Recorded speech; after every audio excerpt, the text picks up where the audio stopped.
At 11:34 p.m. Eastern Time on March 22nd, the United States Space Force lost contact with reconnaissance satellite USA 314, a KH-11 optical imaging platform operating in low Earth orbit over the Korean peninsula. The satellite had been transmitting surveillance data on North Korean military installations when its signal went dark. 47 minutes later, Pentagon spokesperson Colonel Rebecca Martinez issued a statement characterizing the event as a technical malfunction currently under investigation. By the time global news outlets picked up the story 18 hours later, the official narrative had solidified: equipment failure, nothing unusual. Normal satellite operations occasionally experience disruptions. What Colonel Martinez's statement did not mention was the telemetry data recorded by Space Force monitoring stations in the final 8 seconds before USA 314 went silent. What it did not address was the debris field that commercial space tracking networks had already begun cataloging, and what it most carefully avoided was the ground-based laser facility in North Korea's Chagang province that had been active for exactly 14 seconds during the precise window when USA 314's orbit carried it directly overhead. Subscribe to the channel right now and turn on notifications before going any further. What happened to USA 314 is not simply a satellite malfunction. It is a fundamental shift in space warfare capabilities whose implications will reshape military planning, satellite insurance markets, and the strategic balance of power across every theater where American reconnaissance depends on orbital assets. The pace at which North Korea's counter-space capabilities are diverging from what official Pentagon assessments predicted means you cannot afford to be behind this analysis when the next satellite goes dark or when the insurance cascade begins affecting every space-dependent military system the United States operates. To understand the full strategic weight of what happened over the Korean peninsula, it is necessary to first understand what USA 314 actually represented to American intelligence collection architecture. This was not one surveillance platform among dozens of equivalent alternatives. USA 314 was a KH-11 crystal reconnaissance satellite, part of a constellation that has provided the backbone of American overhead imagery intelligence since the program's inception in 1976. The satellite cost approximately $18 billion to build and launch. It carried optical imaging systems capable of resolving objects as small as 15 centimeters from an orbital altitude of 270 kilometers. USA 314 specifically covered the Korean peninsula, northeastern China, and the Russian Far East, providing real-time intelligence on military movements, weapons testing, and strategic installations that no other collection method can replicate. The United States currently operates 4 KH-11 satellites in active service. There are no spares in storage. There are no backup platforms that can be quickly repositioned to fill coverage gaps. When USA 314 went silent, it created a reconnaissance void over one of the most strategically critical regions on Earth that will take a minimum of 18 months to 2 years to address, assuming an accelerated replacement satellite can be built, tested, and launched without complications. The next KH-11 satellite was not scheduled for launch until 2027. Moving that timeline forward requires budget reallocation, manufacturing acceleration, and launch window availability that may not exist. For surveillance of North Korean nuclear facilities, missile test sites, and military deployments, USA 314 was not simply the best option. For certain collection requirements, it was the only option that provided the resolution, revisit rate, and signal security that military planners required. That technical and strategic reality is the context without which the events of March 22nd cannot be properly understood. North Korea did not damage one satellite among many redundant systems. It eliminated a unique intelligence collection capability that the United States has no immediate capacity to restore. The operational impact of that loss extends far beyond the Korean peninsula into every military planning process that depends on satellite reconnaissance to track adversary capabilities, verify arms control agreements, and provide early warning of hostile activities.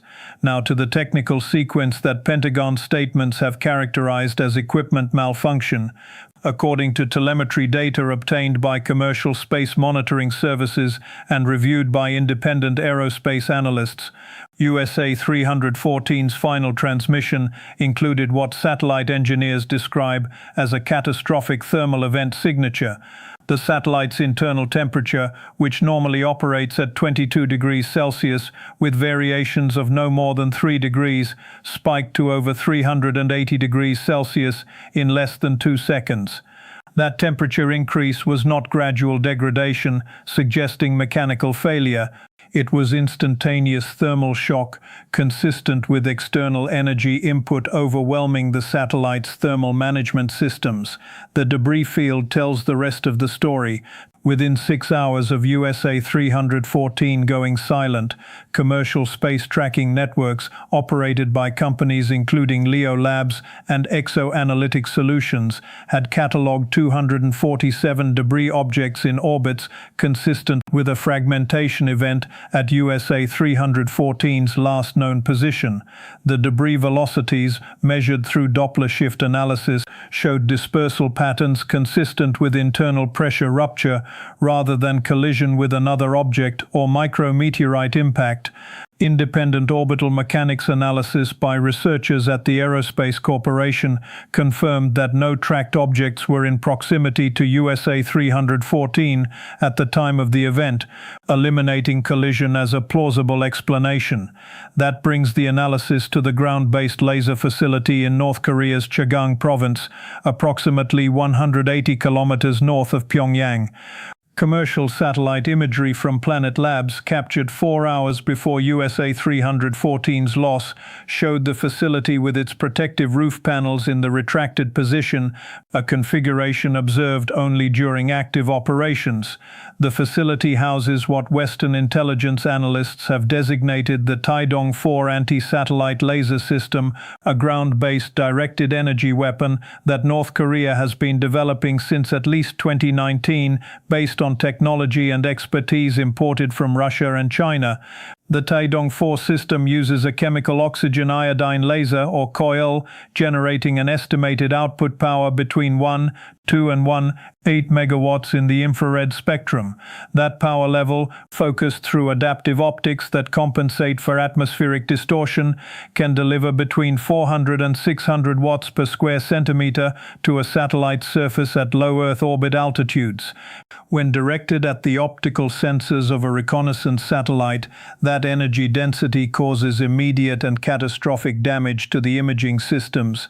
When sustained for more than a few seconds, it generates thermal loading that overwhelms heat dissipation systems and causes internal component failures that cascade into total system loss. According to sources familiar with Space Force monitoring data, ground-based telescopes at the Maui Space Surveillance Site detected a laser emission from the Chagang Province facility beginning at 11 hours 33 minutes and 52 seconds p.m. Eastern Time and continuing for 14 seconds. That emission window corresponds exactly with the period when USA 314's orbital path carried it directly over the facility at an elevation angle of 62 degrees, an optimal geometry for laser engagement with minimal atmospheric interference. The timing correlation between laser activation and satellite failure, combined with the thermal signature and debris pattern, creates what aerospace engineers describe as a diagnostic fingerprint for directed energy attack. The Pentagon's characterization of this event as technical malfunction is not simply a communications preference. It is a strategic decision with profound implications for how the United States responds to what North Korea has demonstrated. Acknowledging that USA 314 was destroyed by hostile action would require a response calibrated to the significance of losing a $18 billion strategic intelligence asset. It would demand answers about why American satellites remain vulnerable to ground-based laser systems that multiple adversaries now possess. It would force uncomfortable questions about the entire architecture of space-based reconnaissance that has provided the foundation of American military intelligence for nearly 5 decades. If the channel is giving you the analysis this situation deserves, the kind that explains mechanisms rather than simply accepting official statements, subscribe now and share this video with anyone trying to understand what is actually happening to American space superiority.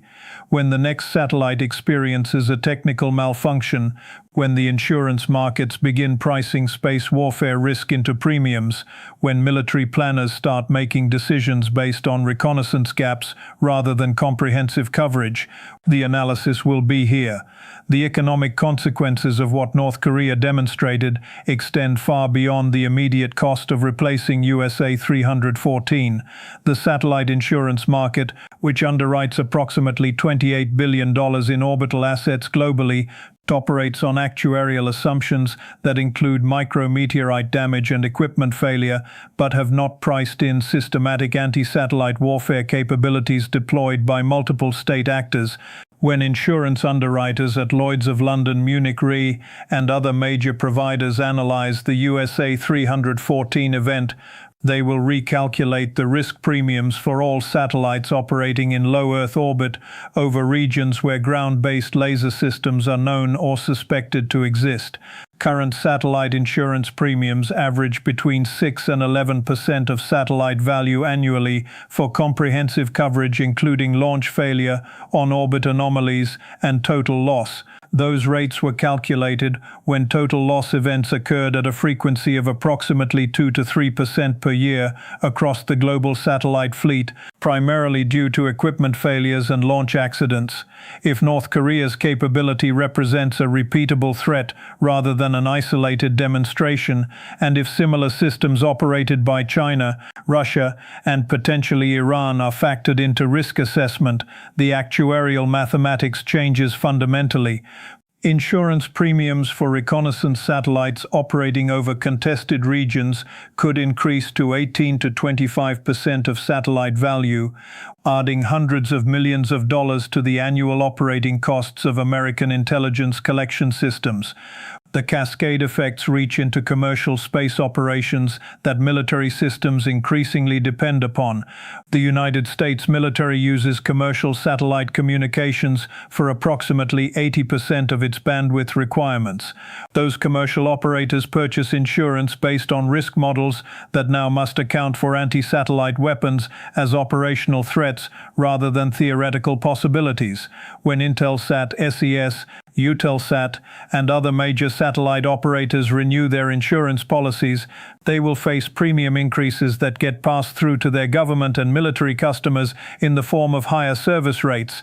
The Department of Defense Communications budget, which already allocates approximately $2 billion annually for commercial satellite services, will face cost increases of 15 to 30% as the insurance market reprices space warfare risk. Beyond insurance costs, there are the replacement expenses that the loss of USA 314 has accelerated. The National Reconnaissance Office, which operates American spy satellites, must now advance the production timeline for the next KH-11 platform by approximately 3 years. Accelerating a satellite program of this complexity requires overtime labor, expedited component procurement, and compressed testing schedules that typically add 25 to 40% to baseline manufacturing costs. The replacement satellite, which would have cost approximately $8 billion on the planned timeline, will likely require $5 billion when rush production costs are included. That additional $500 to $700 million must be found within intelligence community budgets that are already strained by expanding collection requirements across multiple threat theaters. Then there are the operational costs of reconnaissance gaps. When USA 314 provided daily imagery of North Korean nuclear facilities, American negotiators could enter diplomatic discussions with detailed knowledge of exactly which enrichment cascades were operating operating, which reactor cores were being refueled, and which missile assembly buildings showed activity. That information provided negotiating leverage and verification confidence that cannot be replicated through other collection methods. The loss of that coverage means American officials now negotiate with incomplete information, while North Korea operates with the knowledge that American surveillance has been degraded. The intelligence gap creates diplomatic vulnerabilities that adversaries will exploit through accelerated activities during periods when they know American reconnaissance is unavailable. The strategic implications reach beyond Korean Peninsula dynamics into the fundamental question of American military space architecture. The United States has constructed its global military posture on the assumption of space superiority, the ability to operate satellites without significant interference from adversary counterspace capabilities. That assumption enabled reconnaissance satellites, communications platforms, GPS navigation systems, and early warning sensors to operate in predictable orbits with minimal defensive measures beyond basic signal encryption. USA 314 carried no anti-laser defensive systems, no maneuvering capability to evade ground-based threats, and no hardening beyond what was required to survive the launch environment and normal orbital operations. North Korea's demonstration suggests that assumption of space superiority no longer matches the operational environment American satellites actually face.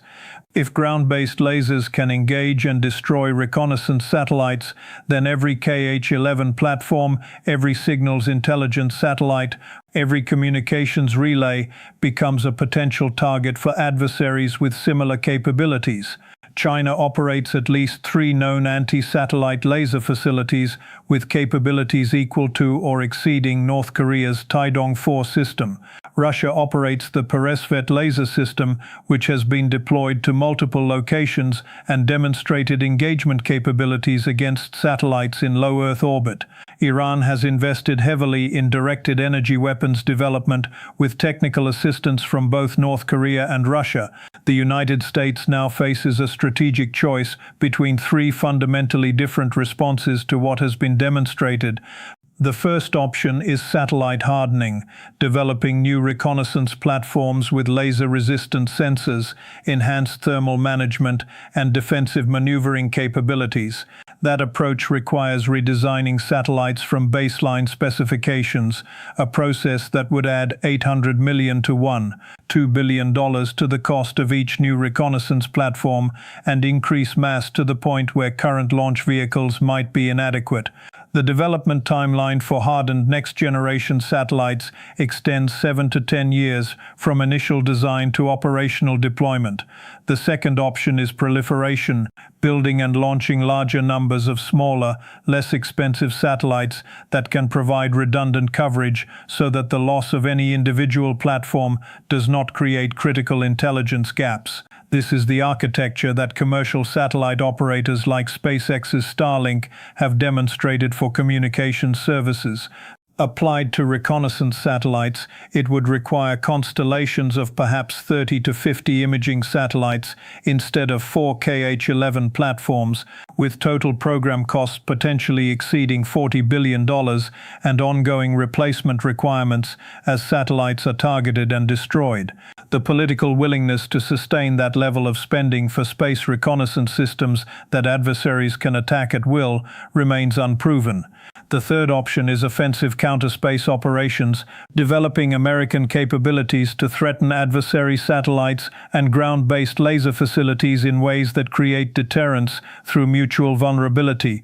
That approach risks accelerating space weaponization in ways that could ultimately disadvantage the United States, which operates more satellites and depends more heavily on space-based capabilities than any potential adversary. Creating a strategic framework where satellites become legitimate military targets exposes American assets to systematic attack from adversaries who may calculate that they have less to lose in a comprehensive anti-satellite campaign. What makes the USA 314 event particularly revealing is the timing relative to recent developments in North Korean nuclear negotiations. 3 weeks before the satellite was destroyed, American Special Envoy for North Korea David Chen concluded the fourth round of working-level talks in Ulaanbaatar, Mongolia, with North Korean counterparts. According to diplomatic sources familiar with the discussions, those talks focused on verification mechanisms for any potential agreement limiting North Korea's nuclear weapons production. The American position demanded comprehensive satellite reconnaissance access to verify that North Korea was complying with enrichment limits and reactor operation restrictions. The North Korean position insisted that verification rely primarily on declared facility inspections rather than continuous overhead surveillance. The destruction of USA 314 fundamentally alters that negotiating dynamic. North Korea has now demonstrated the capability to deny American satellite reconnaissance over its territory, not through diplomatic objection, but through direct action against American space assets. When negotiations resume, North Korea will enter discussions knowing that American verification capabilities have been degraded and that the threat of additional anti-satellite operations provides leverage over inspection regime negotiations. The United States must now either accept verification arrangements that rely more heavily on North Korean cooperation and less on independent American intelligence collection, or sustain satellite reconnaissance operations while accepting that those platforms may be targeted and destroyed at times North Korea determines are strategically advantageous. Here is where the complete strategic picture stands on day 8, following USA 314's destruction. The United States has lost a $1.8 billion reconnaissance satellite that provided irreplaceable intelligence collection over the Korean Peninsula, northeastern China, and the Russian Far East. The loss was caused by a North Korean ground-based laser weapon, not by equipment malfunction, despite official Pentagon characterizations. The insurance market is beginning to reprice space warfare risk in ways that will add hundreds of millions of dollars to the annual cost of American military and intelligence space operations. The timeline to restore reconnaissance capability extends 18 months to 2 years at minimum, creating an intelligence gap that North Korea and other adversaries will exploit through accelerated activities during periods when American surveillance is unavailable, and the fundamental assumption of American space superiority that has enabled 5 decades of uncontested satellite operations no longer matches the operational environment that American space assets actually face. Subscribe to the channel and turn on notifications. When the next satellite experiences a technical malfunction that telemetry data reveals as directed energy attack, when insurance markets begin refusing coverage for reconnaissance satellites over contested regions, when military planners start making operational decisions based on reconnaissance gaps rather than comprehensive coverage, the analysis will be here. Evidence first, strategic implications always, official narratives tested against documented reality. Leave one question in the comments before you go. Can current American satellite architectures survive in an environment where ground-based laser systems can engage and destroy orbital assets? Or does the USA 314 event mark the beginning of a fundamental restructuring of how space-based intelligence operates in contested regions? Every response gets read and considered regions. Every response gets read and considered regions. This is the analysis that official statements leave unaddressed.